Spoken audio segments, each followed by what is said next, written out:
안녕하세요. 사연 읽어주는 남녀입니다. 오늘도 와주셔서 감사드리며 오늘의 여성 사연자분 사연은 제가 소개해드리도록 하겠습니다. 그럼 오늘의 사연 시작하겠습니다. 생판 남남이 만나서 가족이 되는 일만큼 힘든 일이 있을까요?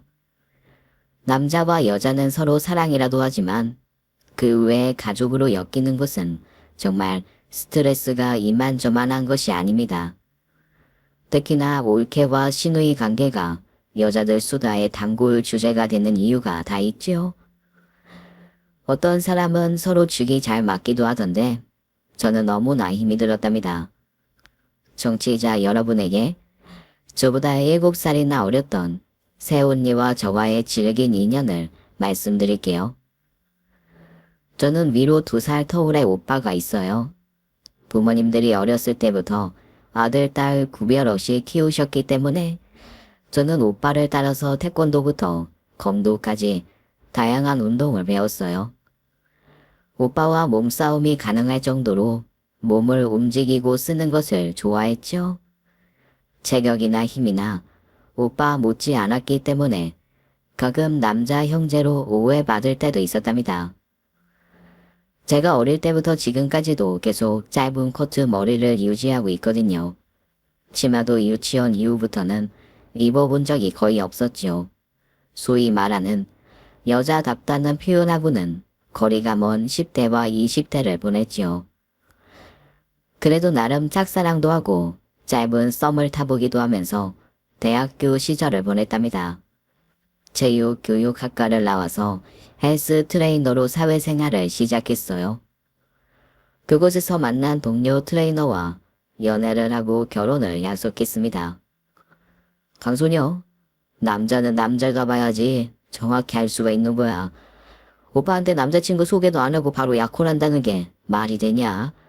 누가 선모승 같은 우리 동생 좋아한다고 하는지 내가 만나봐야지. 왜 이래? 내가 헬스장에서도 얼마나 인기가 많은데 여자는 누가 뭐래도 힘이지. 알았어. 시간 한번 만들어 볼게. 오빠와 남친은 나이가 같아서 그런지 제법 첫 만남에서도 어색함 없이 대화를 잘 하더군요. 군대에 다녀온 이야기, 운동 이야기로 저는 안중에도 없이 둘이 신나게 떠들었어요. 이보세요. 저기요. 오늘은 제가 주인공 아니에요? 이렇게 처음부터 둘이 친해져 버리면 내가 좀 섭섭해지려고 하네. 오빠가 매제될 사람한테 할 말 있다며. 아, 맞다. 내가 원래 매제를 심사하는 자리였는데 깜빡했네. 박주영, 나보다 먼저 결혼하는 우리 선영이 눈물 나는 일 없도록 해라. 하긴 우리 강선영이 웬만해선 우는 일이 잘 없긴 하지. 아이고, 언제부터 우리 선영이야? 왜 이래? 우리 누가 봐도 현실남매인데 닭살 돋겠으리? 술 마셨다고 오버하지 마. 네, 알겠습니다, 형님. 선영이가 오빠랑 하나도 안 친하다고 했는데 오늘 보니 아주 오빠 사랑이 차고 넘칩니다요. 그렇게 화기애애한 첫 만남을 가지고 약혼식을 일주일 앞둔 어느 날이었습니다. 강순영, 너 약혼한다고 너무 마음 놓고 있는 거 아니야? 남자는 항상 조심해야 한다고 몇 번을 말해. 내가 어제 회사 끝나고 회식하러 갔다가 박주영이랑 비슷한 놈을 봤거든.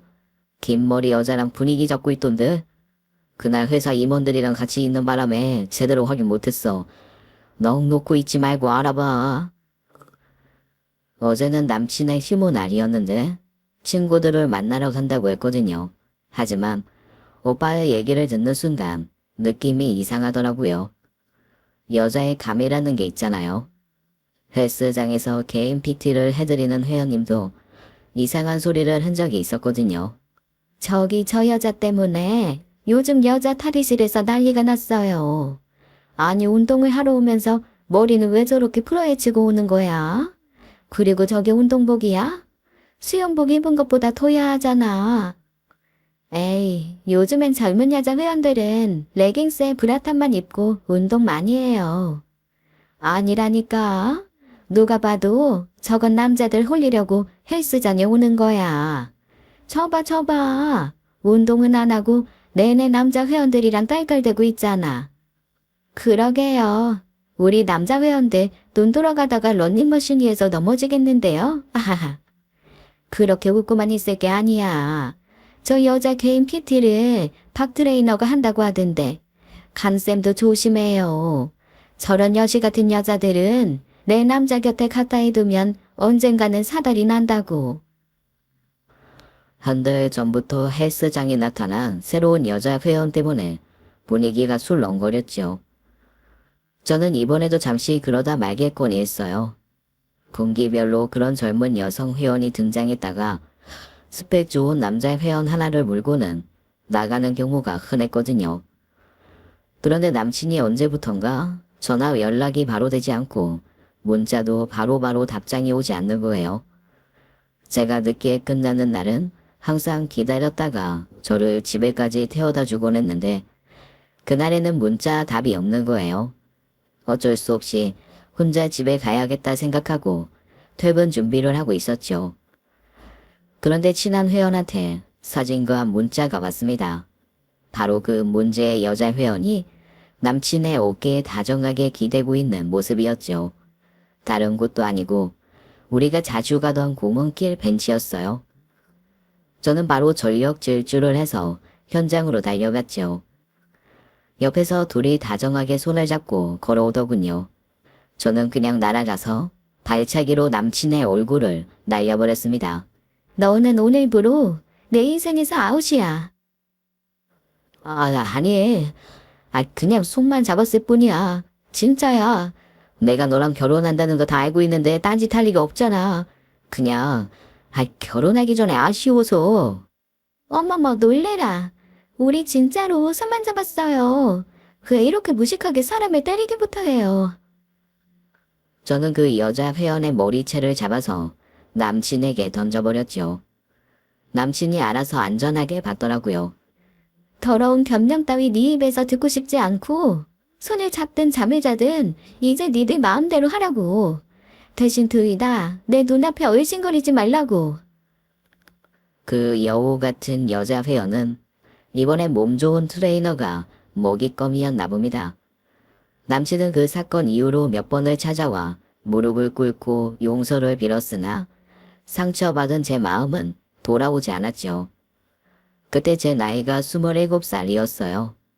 인생에서 처음으로 제대로 된 연애를 하고 결혼까지 결심한 남자가 그렇게 쉽게 바람이 났다는 사실에 큰 상처가 되었죠. 저는 헬스장을 그만두었습니다. 그리고 앞으로의 인생에서도 남자도 결혼도 아닌 경제적 자유를 얻기 위한 삶으로 목표를 수정했죠. 요즘에는 젊은 친구들은 갓생이라고 표현을 한대요.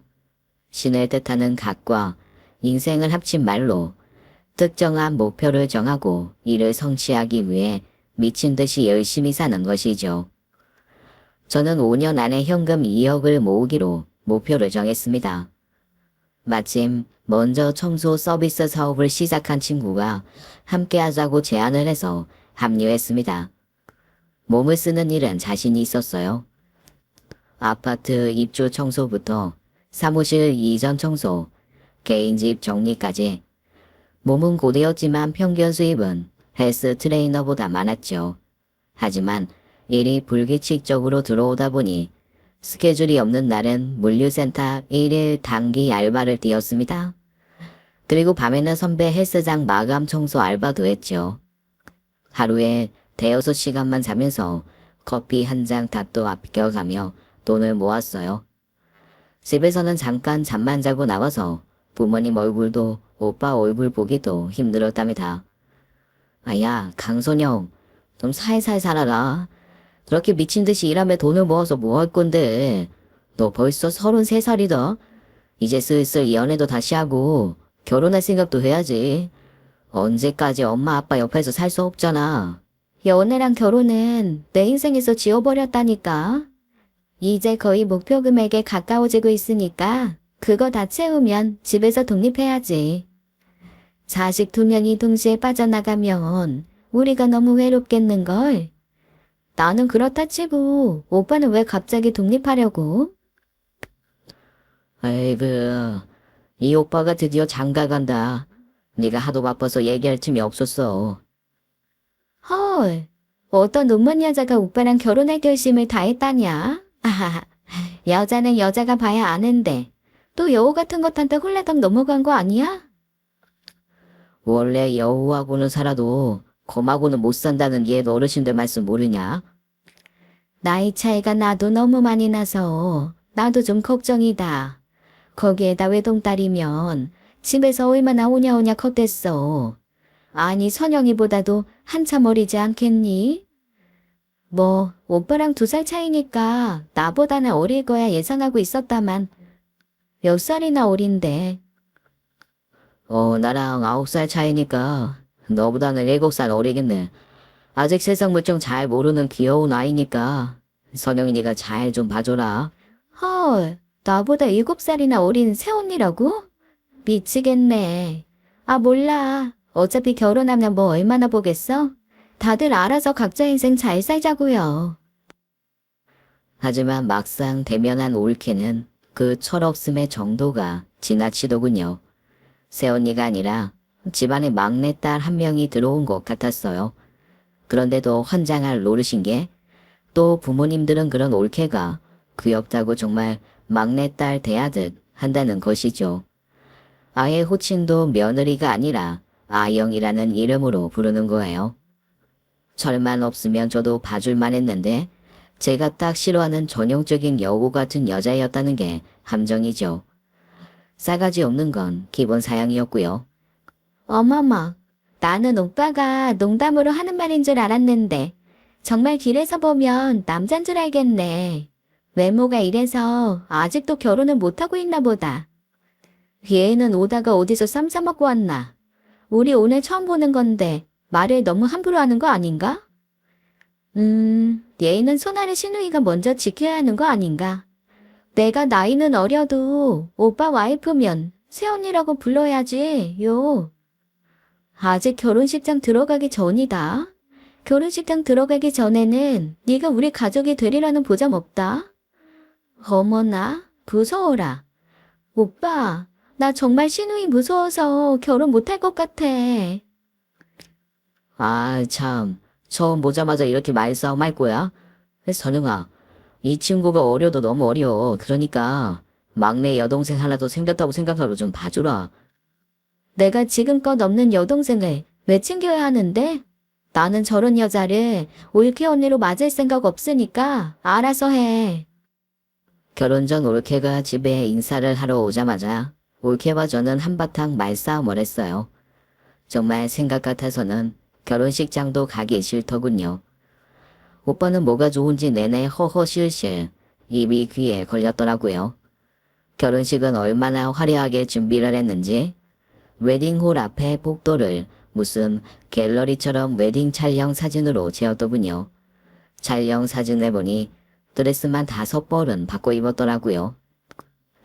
나이 어린 신부 맞이한다고 그동안 사업해서 번 돈 결혼식에 다 모일 뻔했구만. 그러게 근래 참 보기 드문 호합한 결혼식일세. 니네 집 재력이 이 정도였냐? 아님 올케 집 친정 재력이야? 아 몰라. 내가 얘기했지? 첫 만남부터 대판 붙었다고. 와, 나 트라우마 있잖아.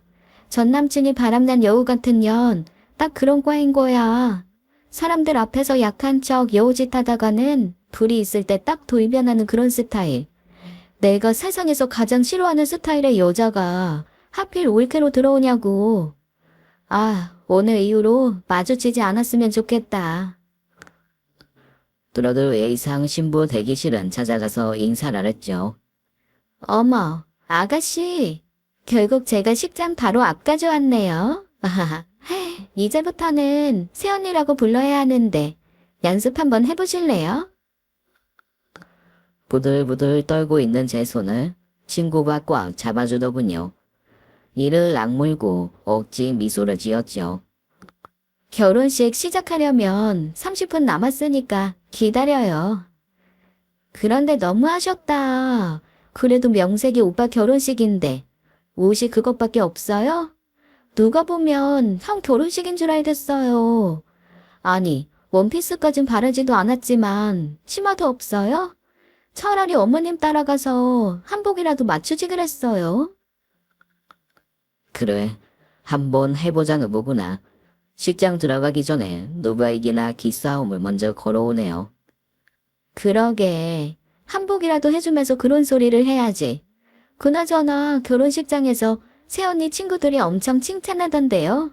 수술이 너무 잘 돼서 깜짝 놀랐다고요. 그렇게 얼굴 다 뜯어 고쳐서 순진한 우리 오빠 꼬셨나 봐요. 한바탕 공격을 시작하려고 하는데 오빠랑 엄마가 들어왔어요. 어머, 오빠, 나 너무 상처받았어. 오빠는 알잖아. 내가 부종기압이라 턱 수술한 거 말이야. 그리고 하는 김에 눈 조금, 코 조금 건드린 건데. 수술도 본판이 이뻐야 제대로 나온다는 걸 오빠 동생은 잘 모르나 봐. 혓바닥은 어디 집에 두고 왔어? 7살 어린애도 아니고 시도 때도 없이 혀 짧은 소리 해대고 있어. 참네. 성인 여자가 그렇게 유치원생같이 굴래요? 아, 모셔라.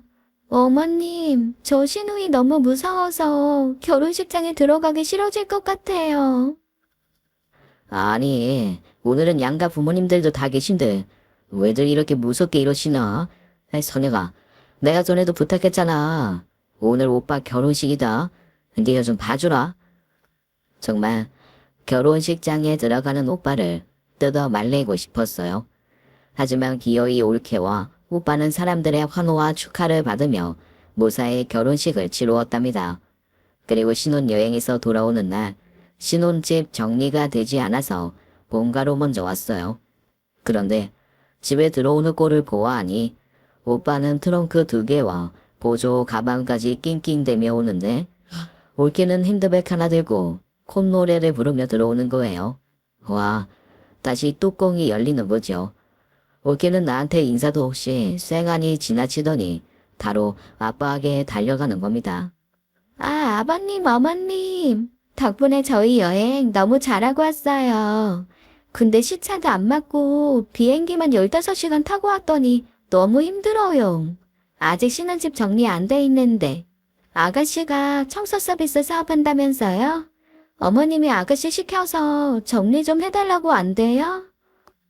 그래. 당장 내일부터 선우는 출근도 해야 하고 아연이 혼자서 집 정리하기는 힘들 테니 선영이한테 부탁해보마. 아, 우리 어머님이 최고세요. 어머님, 저 배고파요. 엄마, 나는 죽었다 깨어나도 새언니네 청소 정리는 안 한다.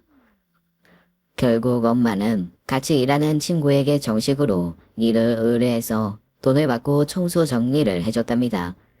마지못해 청소를 하고 나서 오빠에게 이야기를 했어요. 오빠야, 나는 오빠와의 인연은 유지하고 싶다. 그러니까 되도록 얼굴 마주쳐서 불필 일 만들지 말고 명절이랑 부모님 생신 때나 보면서 살자. 제가 그렇게 각자 알아서 살자고 했는데 오빠는 결혼하고 나서 분가를 했는데도 왜 그렇게 집에는 자주 오는지 집에서 좀 쉴까 하면 쳐들어와서는 제 속을 뒤집어 놓는 거예요. 저는 되도록 말을 섞지 말자고 결심을 했죠. 어차피 오빠가 데리고 살지 제가 데리고 살 것도 아니잖아요. 다행히도 오빠한테는 잘하는 것 같더라고요. 그런데 이 싸가지 올크는 우리 집이 자기 친정집인 줄 착각하는 게 아닌가 싶어요. 주말이면 집에서 밥을 하기 싫어서 오는 게 분명했어요. 자기가 먹고 싶은 음식 재료를 잔뜩 사가지고 오면서 유세란 유세는 다 떨고는 음식은 엄마에게 맡겨버리는 패턴인 거죠. 그럼 엄마는 만만한 저에게 일을 시키게 되는 악순환이 벌어지는 거예요. 선영아, 그만 자고 일어나서 이 쪽파 좀 다듬어라. 아영이가 어제 텔레비전에서 쪽파김치 보고 파김치가 먹고 싶단다. 아휴, 엄마. 나 어제 밤샘 작업하고 새벽에 들어왔다고. 쪽파는 먹고 싶은 사람이 다듬어야지. 엄마의 성화에 못 이겨 일어나서 거실로 나가보니 올케는 붓글씨를 쓰는 아빠 옆에 딱 달라붙어서 하하 호호 거리고 있더군요. 어머머, 아버님은 너무 멋있으세요. 이렇게 글씨도 잘 쓰시고, 거기에다 얼굴도 잘생기시고, 목소리까지 좋잖아요. 저도 붓글씨 쓰는 거 배워보고 싶어요. 아침 대바람부터 시댁에 쪽파를 사들고 왔으며 지가 다듬어야지 어디서 여우짓을 하면서 놀고 있는지 정말 기도 안 차더군요. 저는 주방에 펼쳐진 쪽파 한 단과 신문지, 바구니를 들고 거실로 나갔습니다. 그리고 올케 앞에 펼쳤어요. 올케의 팔을 끌어다가 손에 쪽파를 쥐어줬습니다. 제 악의 힘이 너무 세서 꼼짝없이 당할 수밖에 없었죠. 저기요, 파김치 먹고 싶어 하는 새언니. 인간적으로다가 이건 먹고 싶은 사람이 다듬어야죠. 아니면 다듬는 흉내라도 내든가. 아버님, 도와주세요. 제 손톱을 좀 보세요. 제가 어제 네일아트 받았거든요. 그런데 오늘 쪽파 다듬다가는 손톱 다 망가진다고요. 그래 선영아. 네가 하면 금방 끝날 일 아니야. 아영이는 나하고 붓글씨 연습이나 좀 해볼까? 옆에서 엄마와 오빠는 그 꼴을 다 보고도 귀엽다는 듯 웃기만 하더군요. 이 사람들의 여우짓에 홀려도 단단히 홀린 상태였죠. 그래, 오빠 와이프가 그렇게 예뻐 죽겠으면 오빠가 대신 쪽파 많이 다듬어서 엄마랑 김치 담그면 되겠네. 나는 차라리 돈 벌러 나가는 게 낫겠어. 저는 쪽파를 오빠에게 던져주고 운동을 하러 선배 헬스장으로 나와버렸네요. 그런데 문제는 정작 집안 행사에는 항상 늦게 나타나던지 몸이 아프다는 핑계로 빠지기도 한다는 거예요. 할아버지 제삿날에도 어김없이 준비가 다 끝난 다음에 늦게 도착을 하더라고요. 그리고는 죄송하다는 말도 없이 인사만 하고는 소파에 앉아 있는 거예요. 부모님들은 싫은 소리를 하는 타입이 아니라 아무 말도 안 하고 계셔서 제가 한 소리를 했죠. 오빠, 할아버지 제자인 거 엄마가 얘기했을 거 아니야. 오빠야 퇴근한 다음에 온다고 해도 새언니는 집에서 놀고 있는데 먼저 와서 음식 준비 도와야 할 거 아니야. 새언니가 몰라서 그러면 오빠가 가르쳐야 하는 거 아니야? 미안하다. 오늘은 내가 회사에서 일이 많았어. 저 사람 아직 실행이 낯설어서 혼자 가기 힘들다고 하는데 어떡하냐. 마음 넓은 네가 좀 봐주라. 봐주긴 뭘 매일 봐달래. 내가 무슨 왜 이렇게 봐주려고 태어난 사람이야? 아유, 할아버지 제삿날이니까 큰 소리 내지 말자. 어여 제사나 빨리 지내자. 제사를 지내고 정리하고 음복을 하려고 준비 중에 있는데 새언니가 안 보이는 거예요. 그새 작은 방에 들어가 잠을 자고 있더라고요. 저는 들어가서 이불을 걷어찼지요. 여기 자러 왔어요? 일을 못하면 좀 하는 신용이라도 내던지. 여기가 당신 집 안방이냐고. 아이 깜짝이야. 기체를 삶아 먹었어요. 무슨 목소리가 이렇게 커요? 그리고 당신이라뇨? 새언니 소리가 그렇게 안 나와요? 새언니 소리가 나오게 만들어야 새언니라고 부르지. 나이가 어려서 철이 없다 해도 이건 너무 도가 지나친 거죠. 아우, 아가씨가 매사에 화가 참 많아요. 이러니까 아가씨가 연애를 못하는 거라고요. 남자들은 이렇게 벌컥 화내고 소리 지르는 여자 안 좋아해요. 내 연애를 왜 올케가 판단해. 못하는 게 아니고 안 하는 거라고. 사람 더 열받게 하지 말고 당장 나와서 움직이라고. 오빠, 나 좀 살려줘. 올케가 소리를 지르자 부모님과 오빠가 달려왔어요. 아가씨, 아까 제가 하품을 계속 해대니까 아버님이 들어가서 잠깐 쉬려고 했단 말이에요. 아버님, 어머님, 아가씨가 저 너무 미워해요. 제가 너무 보기 싫은가 봐요. 부모님이 오시니까 올케가 또 불쌍한 척 연기를 시작합니다. 정말 카메라로 찍어서 모두에게 사실을 알리고 싶더군요. 아니, 니들은 어쩌면 만나기만 하면 그렇게 으르렁대니? 이제 좀 조용해질만도 하잖아. 선영아, 네가 나이도 더 위인데 좀 기다려주고 알려주면 되는 것을 왜 그렇게 새언니를 닥달해? 아니, 두 눈이 있으면 똑바로 뜨고 보라고. 어느 며느리가 제삿날 늦게 나타나서는 일하다 중간에 사라져서 잠을 자냐고. 아빠, 엄마가 이렇게 나오면 나도 이제 다음부터는 손 하나 까딱하지 않을 테니까 그런 줄 알아. 야, 나도 지친다. 둘 다 그만해. 할아버지 제삿날 그렇게 세게 올케와 한판을 붙고 난 다음에는 오빠네도 집에 잘 오지 않더라고요. 부모님께는 좀 죄송했지만 저는 미운 올케의 얼굴을 보지 않으니 마음은 한결 편하더군요. 그렇게 몇 달 왕래가 뜸해지고 나서 올케와 오빠가 개인적으로 저에게 연락이 와서 따로 만나자고 하더라고요. 거절할 적절한 명분이 없어서 내키지 않았지만 약속 장소에 나갔죠. 아가씨, 그동안은 제가 너무 철없게 굴어서 죄송해요. 아니, 갑자기 이렇게 태세 전환을 하면 내가 너무 무섭잖아요. 왜 이래요? 진짜예요. 아가씨랑 화해하고 잘 지내고 싶어요. 사실은 제가 임신했어요. 아직 오빠만 알고 있어요. 정말요? 부모님 아시면 정말 좋아할 텐데. 저 때문에 못 온 거예요? 임신해서 사람 미워하면 그 사람 닮는다고 해서 아이가 고모 닮으면 어떡해요. 농담이에요. 농담 속에 가시가 아주 큰 게 박혀 있네요. 사과 안 받을래요. 조카가 새언니 안 닮고 저 닮으면 좋겠네요. 이왕이면 딸이었으면 좋겠다. 아유 정말 둘 다 똑같다. 아 빨리 서로 악수하고 화해해. 이제부터 부모님 앞에서 둘 다 큰 소리 내지 않기로 한 거다. 알았어. 내가 이제 고모 된다니까 너무 신난다. 올케 언니도 다른 거 신경 쓰지 말고 아이 건강이랑 새언니 건강 잘 챙겨요. 몇 달 만에 좋은 소식을 가지고 먼저 사과를 해주니 제 마음도 금방 풀리긴 하더라고요. 그리고 무엇보다 부모님이 너무 좋아하셨지요. 물론 임신을 한 이후에는 이전보다 더 공주처럼 대접을 받긴 했지요. 그래도 어쩌겠어요.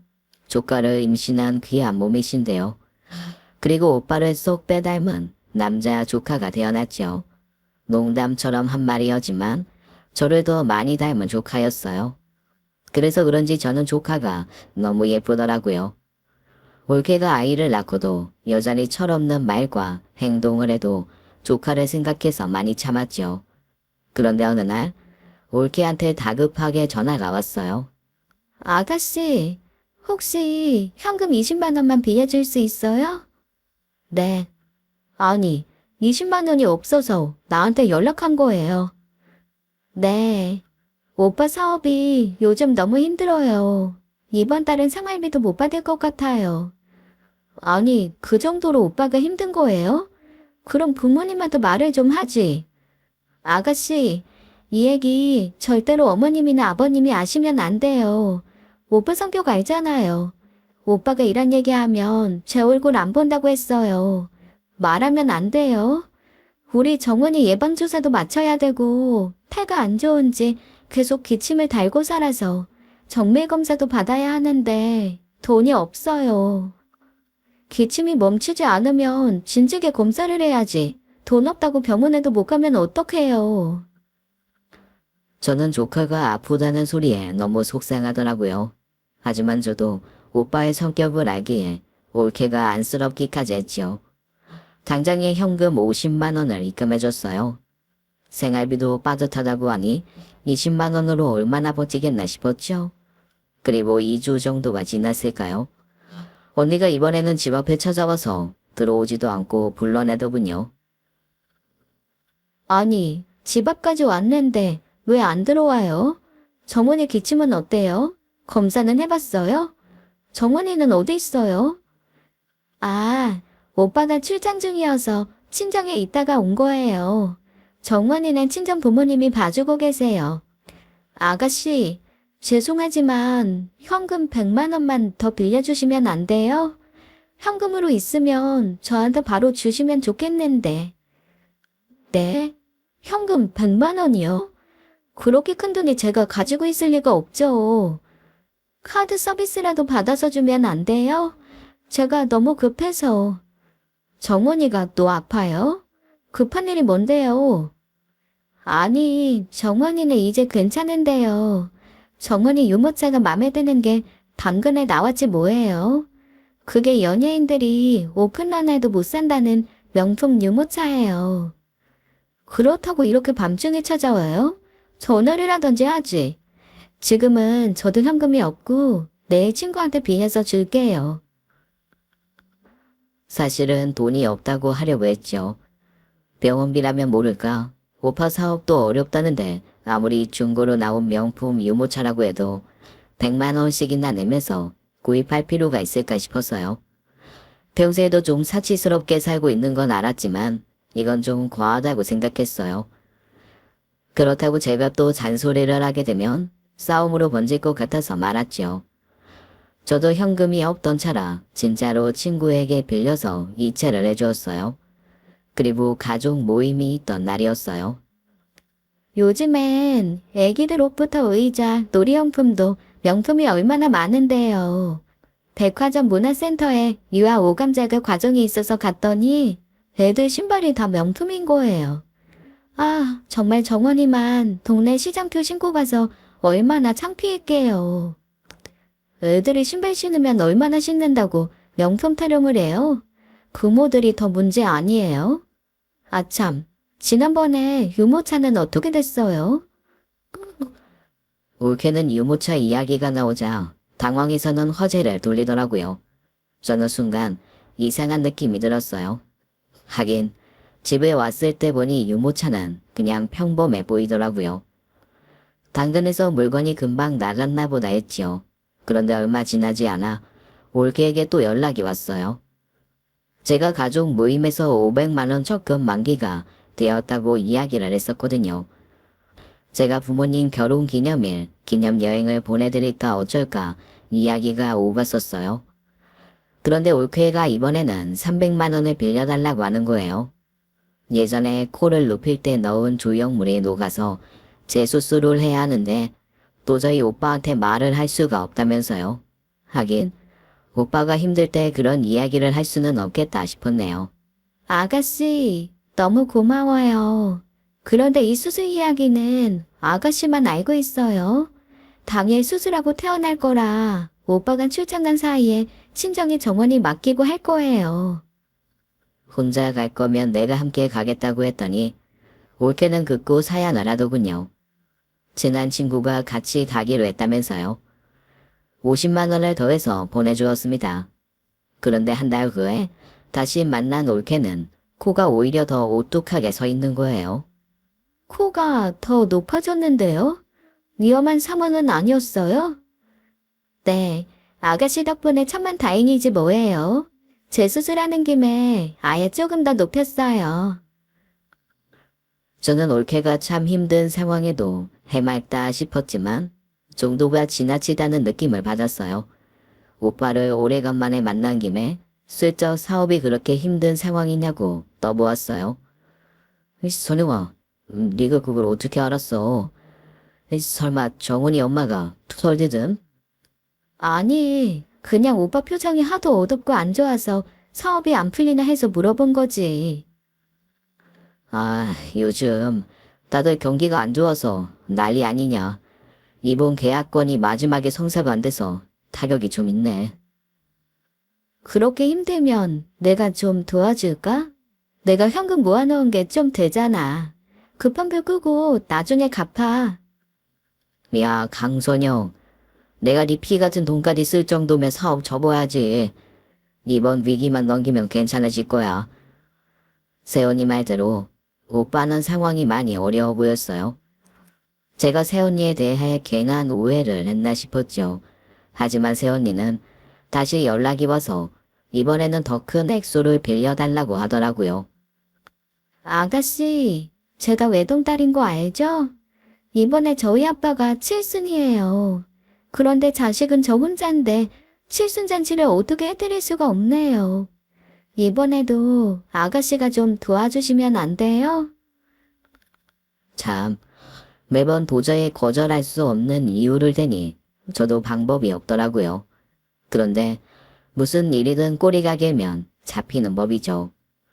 올케 친정에 있는 조카를 데리고 와달라는 오빠의 부탁을 받고 사돈댁에 갔을 때 칠순 잔치는 잘 하셨냐고 안부를 여쭈었더니 칠순은 작년에 치렀다고 하시는 거예요.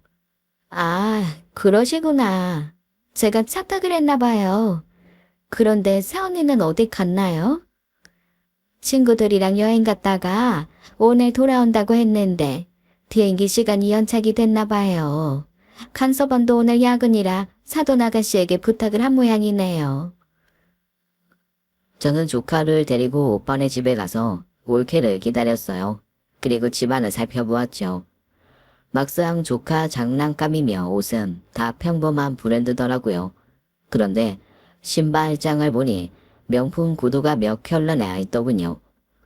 그리고 장롱을 열어보니 못 보던 가방들도 보였어요. 그때 올케가 들어오더군요. 어머, 오빠가 비번 알려줬어요? 이제 아가씨가 알았으니 바꿔야겠네. 아니, 형편 어렵다고 하더니 여행을 다녀왔어요. 아, 이제 오빠 사업은 좀 풀린 것 같아요.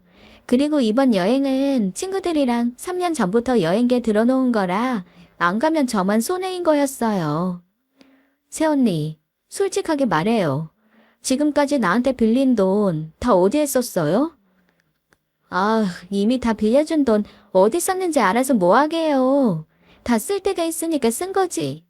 지금까지 나한테 돈 빌릴 때 했던 이야기 다 거짓말이었죠. 정원이 병원비도 아니었고 정원이 유모차도 처음부터 살 생각 없었지? 솔직히 말해서 아가씨가 그렇게 돈 쌓아놓고 있으면서 오빠가 어렵다고 하면 좀 도와줘야 되는 거 아니에요? 형제가 많은 것도 아니고 오늘이 둘 뿐인데 눈치가 있으면 오빠 사업 어렵다고 들었을 때 바로 도와줬으면 좀 좋아요. 지금 주제가 그 이야기가 아니잖아요. 남편이 사업 어렵다는데 신우이한테 거짓말로 돈 빌려서는 명품 신발이며 가방 사고 여행 다니는 거 아니냐고. 사람이 다 쓰던 규모가 있는데 어렵다고 어떻게 바로 가난하게 살 수 있어요. 그리고 신발이랑 가방은 친구들 여행 간다고 할 때 부탁해서 면세점에서 엄청 저렴하게 산 거예요. 그래서 현금이 좀 필요했지. 당장 나한테 빌린 돈 다 갚아요. 그 돈이 새언니 흥청망청 인생 즐기려고 줄 돈이 아니라고요. 내가 잠도 지려가며 청소하면서 힘들게 모은 돈이라고. 아니, 누가 보면 몇 천만 원 빌려준 줄 알겠어요. 다 합해서 얼마나 되는데요. 돈 빌려간 사람이 얼마 빌렸는지 계산도 안 하고 있어요? 아예 내 돈을 갚을 생각이나 있어요? 자그마치 지금까지 빌린 돈이 1,000만 원이나 된다고요. 아, 예나 지금이나 왜 이렇게 무식하게 소리를 질러? 이미 다 써버린 돈 어떡해? 나는 돈 없으니까 몰라요. 먹고 죽을 돈도 없으니까. 배를 째던지 말던지 마음대로 하라고. 지금 그게 애 앞에서 할 말이에요. 아가씨야말로 조카 앞에서 계속 소리 지를래요. 그럴 거면 빨리 나가요. 정훈아, 고모한테 바이바이 인사해야지. 제가 잠시 조카 때문에 마음이 약해지고 판단력이 흐려졌네요. 사람이 그렇게 쉽게 철이 들 리가 없잖아요. 배를 째라면 배를 시원하게 갈라주는 게 시누이 된 돌이죠. 돈도 돈이지만 그동안 힘든 오빠와 조카를 핑계 삼아 거짓말을 해댔다는 게 더 용서받지 않았어요. 어린 조카가 마음에 걸리긴 했지만 이런 옳게 숨겨진 얼굴을 가족들이 알아야 한다고 생각을 했죠. 아빠 생신을 기념해서 온 가족이 모이는 날이었어요. 식사를 하고 케이크에 촛불까지 다 끄고 나서 과일과 디저트를 먹으며 담소를 나눴죠. 아빠 생신에 이런 이야기 꺼내서 죄송한데요. 제가 원래 다음 주에 독립하려고 했잖아요. 그런데 힘들게 됐어요. 아니 왜? 잔금까지 다 준비되었다면서. 그 잔금 1,000만 원 누가 따먹고 배째라고 하네요. 아유, 우리 딸이 잠도 줄여가며 모은 돈을 누가 떼먹어? 자용증을 쓰고 빌려준 거야? 뭐? 너 누구한테 돈 빌려줬어? 누구야? 그런데 이렇게 한가하게 있으면 어떡해? 그 당사자가 너무 뻔뻔하게 이 자리에 있거든. 바로 여기. 오빠 옆에. 올케는 처음에는 얼굴이 하얗게 질리더군요. 저는 그동안 올케에게 보내줬던 통장 이체 내역을 보여줬어요. 그리고 만약을 위해 차용증 대신 녹음했던 전화통화 내용도 다 들려줬죠. 마지막 하나, 나에게 배를 째라며 큰소리 쳤던 내용까지도 모두 다 녹음을 해놨거든요. 이게 사실이야? 어? 내 눈 보고 똑바로 이야기해봐. 다 들어놓고 뭐해 다시 물어봐. 그래. 내가 돈 쌓아놓고 있는 신우이한테 돈 좀 빌렸어. 당신 얼마 전까지 사업이 힘들었던 건 사실이잖아. 내가 그때 얼마나 당신 눈치 보며 살았는지 알아. 그게 지금 중요한 게 아니잖아. 내가 그래서 생활비를 안 줬어? 아무리 어려워도 매달 생활비는 줬잖아. 그리고 저머니 핑계는 뭐야? 1,000만 원이나 되는 돈을 다 어디에 쓴 거야? 올케가 정원이 병원비를 핑계로 돈을 빌리기 시작해서 그동안 피부과 시술이며 성형수술, 그리고 명품 신발과 가방 등 쇼핑에 그 모든 돈을 썼던 것을 이야기했죠. 그래. 내가 날 위해서 다 썼어. 그깟 1,000만 원 당신이 갚아주면 되잖아. 이제 당신 사업도 다시 잘 되잖아. 무슨 1억도 아니고 1,000만 원으로 네 난리를 피워? 아무리 당신이 철이 없어도 그렇지. 그게 어떤 돈인지 알아. 내가 사업이 힘들 때 선영이가 도와주겠다고 했을 때도 거절한 이유가 뭔데? 선영이가 파혼하고 주말도 저녁도 포기하고 모은 돈이라고. 그냥 돈이 아니라고. 선영이 청춘이 모두 담긴 돈을 그렇게 흥청망청 써버리고는 뭐? 제대로 사고 한마디 없이 그렇게 뻔뻔히 굴 수가 있어. 내가 아무리 아영이네 딸처럼 예뻐해도 이번에는 편을 들어줄 수가 없다. 선을 넘어도 한참을 넘었어. 세상에나. 왜 그동안 우리한테는 말 한마디도 안 했니? 오빠가 어렵다고 하는데 그 얘기를 뭐하러 해. 엄마 아빠 괜한 걱정만 하시게. 내가 빌려줄 수 있는 여유가 있었으니까. 그리고 정원이한테 필요한 돈이라는데. 선영아, 내가 너에게 너무 미안하다. 그런데 내가 갚는다고 해결될 문제가 아니야. 당신, 이 돈은 무조건 당신이 벌어서 직접 갚아. 선영아, 1,000만 원 끝까지 올케 언니한테 받아내. 아니, 왜 다들 나한테만 뭐라고 하는 거예요? 오빠가 생활비만 넉넉하게 줬어봐요. 이렇게까지 듣겠냐고요. 아버님, 어머님도 저한테 용돈 한 번 크게 주신 적 없잖아요. 나는 몰라. 내가 무슨 일을 해서 돈을 갚아?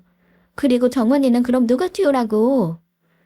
정원이는 낮에 유아원에 보내던지 내가 봐주면 되지. 이제 아영이도 철이 들 때가 됐다. 하지만 올케는 끝까지 울며 불며 소리를 질러댔어요. 어린 조카 정원이 보기가 너무 미안했지만 어쩔 수 없었네요. 다음날 오빠가 걱정이 돼서 전화를 해보니 올케 언니가 짐을 싸서 정원이랑 친정으로 갔다고 하더군요. 이러다가 진짜 오빠네가 이혼을 하는 게 아닌가 걱정이 되기도 했어요. 하지만 이미 제 손을 떠난 문제였죠. 그리고 1,000만 원 비는 잔금은 부모님이 마련해 주셨답니다. 저는 예정대로 부모님 댁에서 나와 저만의 공간으로 독립을 했죠. 35살에 처음으로 제 명의로 계약한 집에서 혼자 잠을 자려니 기분이 이상했어요. 이제야말로 진정한 어른이 된 것 같았죠. 하지만 감상에 젖어 있을 시간이 없었어요. 있는 현금을 탈탈 털어서 마련한 집이었으니 다시 현금을 모아야 했거든요. 친구와 본격적으로 청소 사업을 확장하기로 했습니다. 우선 오피스를 상대로 영업을 해서 정기적인 청소 계약을 체결했어요. 아무래도 안정적으로 고정 수입이 들어오는 게 중요했거든요. 그런데 올케 언니한테 연락이 왔더라고요. 직접 만나서 할 이야기가 있다면서요. 저는 바빠서 사무실로 오라고 했죠. 아가씨, 그냥 빗자루 들고 청소만 하는 줄 알았더니 사무실도 있었어요? 난 시간이 돈인 사람이니까 쓰잘데기 없는 소리 하려면 빨리 나가요. 아니, 무섭게 왜 그래요? 내가 잘못했어요. 네. 뭐라고요? 제가 잘 못 들었는데요. 내가 잘못했다고요. 이렇게 창피를 줘야 속이 시원해요. 아닌데, 벌써 속이 시원할 리가. 빌려준 돈 한 푼도 못 받았는데 무슨 속이 시원하겠어? 저 정원이도 있고 오빠 정말 사랑해요. 그래서 이혼은 절대 할 수 없어요. 누가 이혼하래요? 우리 제발 이제 각자 알아서 살자고요. 친정 부모님한테도 말했는데 혼나기만 하고 쫓겨났어요. 돈도 절대 해주실 수 없대요. 근데요, 아가씨. 제가 사회 경험이 없잖아요. 어디 가서 이 자리를 구하기도 너무 막막하고 돈 벌 수 있는 방법이 없어요. 뭐, 그래서 나보고 어떻게 하라고. 나도 1,000만 원 큰 돈이라고. 아니, 그러니까 저를 그냥 좀 써달라고요. 여기도 사람 필요하다고 닭에 붙여놨던데요? 내가 미쳤어? 몰캐처럼 손에 물 한 방울 묻혀보지 못한 사람을 청소업체 직원으로 쓰라고? 직원 아니고 알바라도 시켜주세요. 배우면서 할게요. 우리 정원이를 봐서라도. 정원이 고마워. 제발. 참으로 어이없게도 싸가지 철없는 올케를 울며 겨자 먹기로 알바로 고용하게 되었네요. 저는 일하기 전에 닥서부터 받았답니다. 첫째, 손톱 네일은 당장 지울 것. 둘째, 일할 때 나에 대한 호칭은 실장님으로 부를 것. 대신 나는 주아영 씨로 부르면서 가족이 아닌 고용인과 비고용인의 관계로 공가사를 구분할 것임을 말이죠. 처음에는 정말 변기 청소 하나 하는데 온갖 생날래를 피더군요. 안 보인다 싶으면 어디 구석진 곳에 가서 질질 짜고 있기 일쑤였고요. 저는 일주일도 못 버티고 포기할 줄 알았습니다. 그런데 웬걸요? 더럽다고 구역질을 일삼던 철없는 올케는 10년째 저랑 일을 하고 있답니다. 1,000만 원은 일을 시작하고 1년 만에 다 갚았죠. 물론 착한 제가 원금만 받기로 했지요.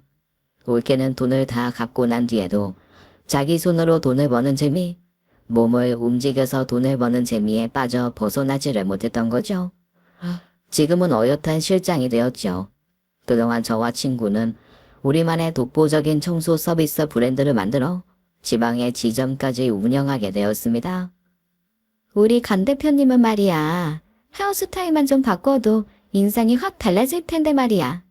내가 특별히 간 대표님 위해서 이번 생일 선물로 머리 끝부터 발끝까지 스타일링 해줄게요. 나 한 번만 믿고 맡겨주라. 응? 아, 왜 이래? 나는 그냥 생긴 대로 살겠다고.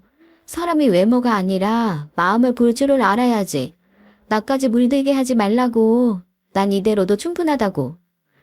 아니, 그럼 청소는 왜 해요? 그냥 깨끗한 마음 하나만 보면 되지. 공간이나 집만 외향이 중요한 게 아니라 사람도 외향이 변화되면 마음도 좀 달라지는 게 있다니까. 그리고 남자건 여자건 좀 멋지고 예쁘게 다듬고 꾸미는 게 나빠? 왜 해보지도 않고 판단질이세요, 대표님? 그래, 주 실장님 이야기도 일리가 있네. 사람이 가보지 않은 길도 가보고 느끼고 즐거움도 알아가는 재미가 있다고. 올케 언니가 해준다고 할 때 그냥 못 이기는 척 하면서 따라가봐. 근데 당신들 이제 누가 보면 엄청 다정한 언니 동생인 줄 알겠어. 아하하. 친구 말대로 10년을 일터에서 서로 지지고 볶다 보니 그렇게 맞지 않던 성격도 나름 서로 인정하면서 마음을 나누게 되었답니다. 참 신기하죠. 사람은 변하지 않는다는데 그리고 고쳐 쓰는 게 아니라고들 하잖아요. 그런데 또 이렇게 가끔씩은 변하는 경우도 있고 그래서 더 좋아지는 관계도 있네요. 변하는 저에게도 찾아왔어요. 올케의 조언대로 커트 머리를 스타일링만 바꿨을 뿐인데 또 확 다른 사람이 되는 기분이 들더군요. 그리고 연하게 화장도 가끔 해주니 거울을 볼 때마다 제 기분도 업이 되더라고요. 가장 큰 변화는 제가 이제는 치마를 입는다는 것이죠. 아니, 이렇게 시원한 것을 왜 이제야 입기 시작했는지 지나간 시간이 아까울 정도였어요. 어이, 강소녀. 길거리에서 봐도 몰라볼 뻔했잖아. 사람이 갑자기 변하면 죽는다는데 우리 이제 마지막이냐? 정원이 엄마가 무슨 짓을 한 거야? 어머나 세상에. 우리 딸 외모가 그동안 묻혀 있었네. 이제 시집 가도 되겠다. 아니다. 시집 가긴 한참 늦긴 했지. 이렇게 말 나온 김에 마흔이 되기 전에 결혼하면 엄마 소원이 없겠네.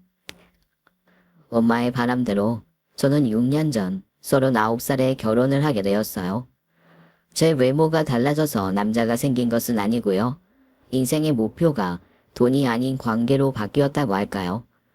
오빠랑 새언니가 이렇게 아이를 낳고 위기를 겪으면서 더 단단해지고 변화되는 모습을 보니까 결혼도 한 번은 해볼만 하겠구나 싶더라고요. 마음이 달라지니 남자들이 눈에 들어오더군요.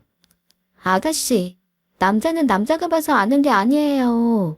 딱 저같이 좋은 남자는 바로 알아채는 여우 같은 여자가 봐야 하거든요. 제가 보기에 굿 익스프레스 사장님이요. 아가씨 좋아하는 게 틀림없어요. 맞아, 나도 그런 거 느꼈어. 아니면 매번 이삿짐 계약하면 고객한테 우리 업체 소개 그렇게 해줄 리가 있겠어?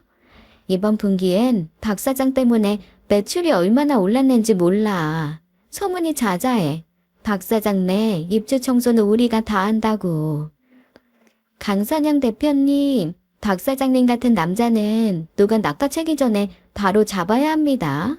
그런 남자가 지금까지 남아있는 게 신기한 거지. 제가 올케 언니로서도 아니고 그와 직원으로서도 아니고 그냥 언니 아끼는 동생으로 이야기해드리는 거예요. 친구와 올케 언니의 말이 맞았어요. 사업 때문에 알게 된 이삿짐 업체의 박 사장은 저에게 호감이 있었어요. 20대 파혼 이후로는 남자를 믿지 않던 저를 무장해제시킬 만큼 듬직한 남자였지요. 벌써 결혼 6년 차에 접어들고 있네요. 결혼하고 나서는 본격적으로 이삿짐 센터와 청소 서비스업을 합쳐서 일에 계속 매진하다 보니 아이는 아직 없답니다. 제 나이가 45살이 되다 보니 그렇게 크게 기대는 하지 않고 있지만 하늘에서 혹시 아이를 점지해 주신다면 감사한 마음으로 잘 키울 생각을 하고 있습니다. 남편에게는 아래로 나이 차이가 나는 여동생이 한 명 있는데 저는 올케 언니를 반면 교사 삼아 시누이에게 항상 쌀가지를 장착하고 예의 바르게 대하고 있답니다. 아직도 제가 농담 삼아 올케 언니의 철없을 적 이야기를 하곤 하는데요. 이제는 온 가족이 그 시절을 웃으면서 회상할 수 있게 되었죠. 정치자 여러분도 혹시나 진절머리 날 만큼 이상한 올케나 시누이를 만나게 되더라도 한 번 정도는 기회를 주시는 것도 괜찮지 않을까요? 지금까지 사연 읽어주는 남예였습니다. 끝까지 함께 해주신 여러분 감사드리며 저희는 다음 사연으로 돌아올게요. 감사합니다.